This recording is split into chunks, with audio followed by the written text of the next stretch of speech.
A Eurobond is a debt instrument that is denominated in a foreign currency, a currency that is different to that of the borrowing entity.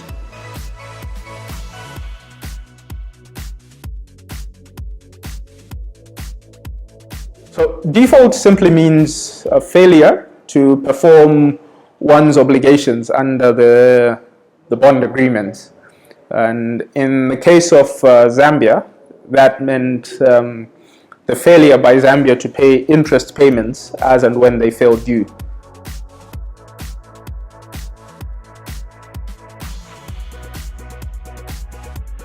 So there are a number of consequences that are too numerous to list, but among the consequences, you have a reduction in foreign capital inflows. Because of the default, you have investor confidence being reduced, and as a result, there is less foreign currency, foreign exchange that is being pumped into the economy. This tends to have a knock-on effect and leads to devaluation of the local currency as against foreign currency, as you have less foreign currency in the market. Another consequence is the damage to the reputation of the country, in that when the market knows that you have defaulted, then less people are willing to lend you money, and that limits the foreign capital markets that you have access to, and even the quality of foreign capital markets that you have access to. And that also has a knock-on effect in that the capital markets that you have access to tend to be more expensive. So the borrowing becomes more expensive because the interest rates are higher. Then another consequence of default is that you are subjected to the risk of litigation, which might lead to the seizure of foreign assets.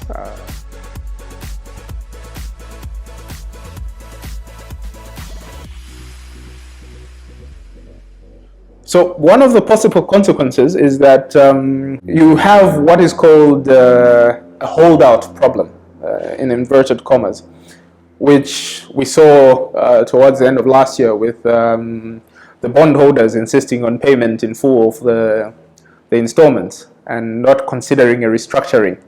So you need to restructure the debt and renegotiate the terms upon which it is paid, and the bondholders can actually insist on performance in full. So that is what is called a holdout problem. So that is one risk or potential outcome of a default. Another potential outcome is that following out of the holdout problem, you can be subjected to litigation, and if unsuccessful in the litigation, you could see Zambia's assets abroad seized by the bondholders, because in the last 30 years or so, we have seen the courts take a less restrictive approach when it comes to dealing with sovereign immunity. So where a country engages in commercial markets or commercial transactions, the courts are more inclined to treat it like an ordinary business person or business entity, and that puts the assets of the country at risk.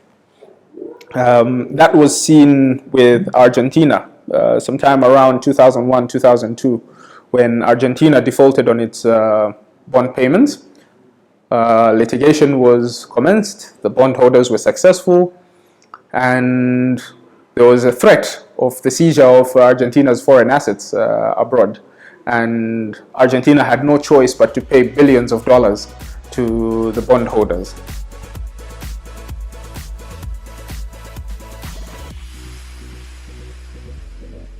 So we need to tighten up, we need discipline. First of all, discipline in the way that we borrow and manage the borrowings.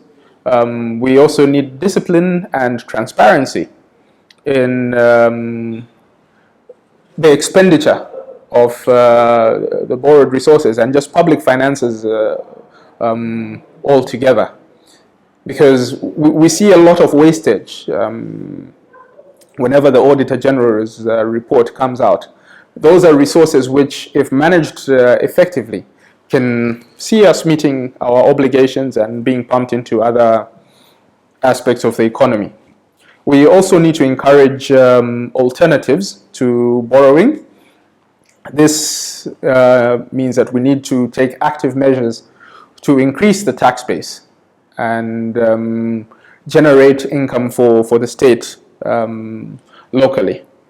Those are among two examples that I can give for better managing the risk of default.